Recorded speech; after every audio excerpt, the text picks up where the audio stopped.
자, 그런데 영조와 정조의 탕평 정치는 이것은 이제 이 한계가 있습니다. 바로 이 영조와 정조의 강력한 왕권으로 붕당 간의 대립을 일시적으로 억누른 것에 불과했다. 완전한 해결책이 되지 못했다.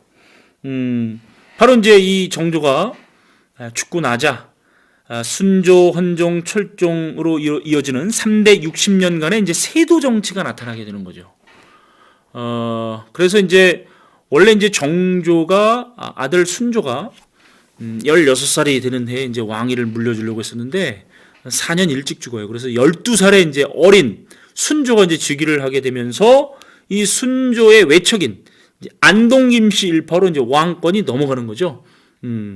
그래서 이 헌종 때는 뭐 풍양조씨, 그래서 이제 안동김씨, 풍양조씨 등과 같은 특정 가문, 이 세도 가문이 권력을 독점하는 이 세도 정치라고 하는 우리 역사상 다시는 나타나서는 안 되는 이 반역사적인 그러한 이제 이 세도 정치가 이제 나타나게 되는데, 이 세도 정치는 어떻습니까? 이제 나쁘게만 생각하면 됩니다. 바로 매관매직이죠. 무슨 뜻입니까? 관직을 이제 사고 파는 행위가 성행했고, 그 다음에 이제 삼정의 문란이라 해서 이제 전정, 군정, 환곡인데, 이러한 이제 세금 걷는, 세 가지 세금 걷는 행정이 굉장히 문란해졌죠. 그러다 보니까, 당시에 이제 이 농민들은, 이 매관매직, 삼정의 문란 등과 같은 세도 정치의 폐단으로 인해서 농민봉기를 일으키죠. 그리고 대표적인 세도 정치기의 농민봉기가 두 개가 있습니다. 바로 1811년 평안도 지역에서 일어난 홍경래 난과, 그 다음에 이제 1862년 진주에서 시작돼서 전국적으로 확산된 임술 농민봉기가 나타나죠. 그러한 이제 이 세도 정치의 농민봉기를 이제 계기로 해서 양반 중심의 통치 질서는 점차 이제 무너져 가더라. 이렇게 이제 정리를 할 수가 있죠. 선생님이 지금까지 이 판서를 통해서 여러분들한테 이 강의한 내용, 굉장히 중요한 내용입니다. 조선시대, 특히 조선 후기를 바라보는 틀입니다. 그래서 반복적으로 여러분들이 외울 것은 좀 외우고 공부를 좀 해주길 바랍니다. 자, 이 강의를 바탕으로 해서 교과서의 중요한 내용을 한번 표시를 한번 해볼까요? 자, 교과서 이제 52쪽에 보면, 자, 여기 성종은 세조 때부터 권력을 장악하고 있었던 훈구 세력을 견제하기 위해 사림을 3사의 언론기관에 중용하였다. 그래서 성종 때 이제 사림이 등장하는 거고, 3사에 이제 포진을 하게 되는 거죠. 사림은 이제 향촌 자치와, 자신들이 이제 향촌에 이제 거주하던 사람들이니까 향촌 자치와 또 왕도 정치를 이제 추구했다. 이렇게 여기다 이제 네모를 좀 치겠습니다. 자, 그런데 이제 연산군 때부터 이 사림이 훈구를 비판하니까 훈구가 사림에 대한 이제 보복을 가하면서 4차례 사화가 발생하는데, 연산군 밑줄 치고, 자, 2차례 걸친 사화 뭐가 있습니까? 무오사화, 갑자사화. 무오사화는 조이제문, 갑자사화는 연산군의 어머니 윤씨 폐출 사사 사건이죠.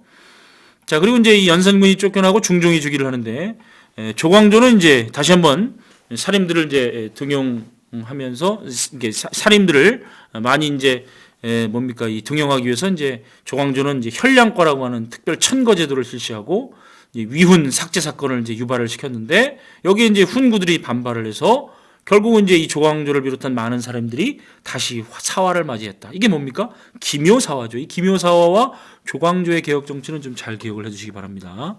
명종 때는 이제 이 외척 간의 싸움에 사림들이 휘말려서 이제 을사사화를 겪게 되는 거죠.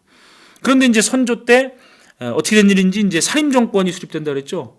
그 사림을 지탱해준 향촌사회 지지 기반이 뭐가 있죠? 바로 서원과 향약이 있다. 이렇게 네모를 좀 치겠습니다. 자, 교과서 이제 53쪽으로 넘어가겠습니다. 이 선조 때 이 동인과 서인으로 분당, 즉 붕당이 형성된다 그랬죠. 그래서 동인과 서인으로 나눠주게 된 계기는 이제 척신정치 청산 문제. 그 다음에 이제 3사 관리의 인사권을 갖고 있는 이조전랑 임명 문제로 인해서 대립이 발생해서 동인과 서인으로 갈라지고, 그래서 이제 이 선조 때부터 붕당이 출현을 하게 됩니다. 이 위에 두 개 네모를 치시고 붕당이 출현에다가 이제 밑줄을 좀 치겠습니다. 그리고 이제 아까도 뭐 설명했지만 이제 이 서인과 동인이라고 하는 이 붕당은 정치적, 학파적 성격을 동시에 지니고 있었고, 인조 때부터는 서인의 우세 속에서 남인이 공존하면서 공론에 따른 정치를 추구하였다. 그래서 이제 붕당 정치의 원칙이 이 인조 때부터는 이제 좀 잘 지켜지는 모습이 나타나고, 그랬다가 이제 서인과 남인의 대립이 현종 때 두 차례 예속 논쟁으로 일어난다 그랬죠. 효종과 효종비가 죽었을 때 그 새어머니였던 바로 조대비가 조대비, 아까 선생님이 이제 어떻게 얘기했는지 모르겠지만 이제 효종과 효종비가 이제 죽었을 때 새어머니는 이제 효종의 새어머니 조대비 자의대비를 얘기하는 겁니다. 그래서 이제 조대비가 상복을 몇 년을 입어야 되느냐를 가지고 서인과 남인이 싸웠는데 1차 해성 때는 서인이 승리하고, 이제 이 효종비가 죽었을 때 2차 해성 때는 남인이 승리하면서 이제 숙종 때 남인이 집권을 하게 되는 거죠. 그런데 이 숙종 때는 이제 이 숙종이 일부러 이 붕당을 자주 갈아엎죠.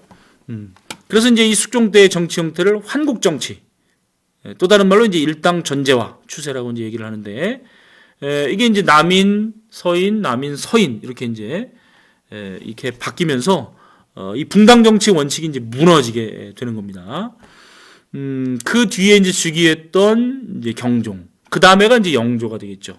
이 영조는 바로 이제 이 붕당 간의 대립을 소탕하고 평평하게 만들기 위해서 탕평 정치를 실시하는데, 탕평론에 동의하는 탕평파를 중심으로 전국을 운영했고, 붕당의 근거지인 서원을 대폭 정리하고, 또 이조전랑의 권한을 이제 축소를 했었죠.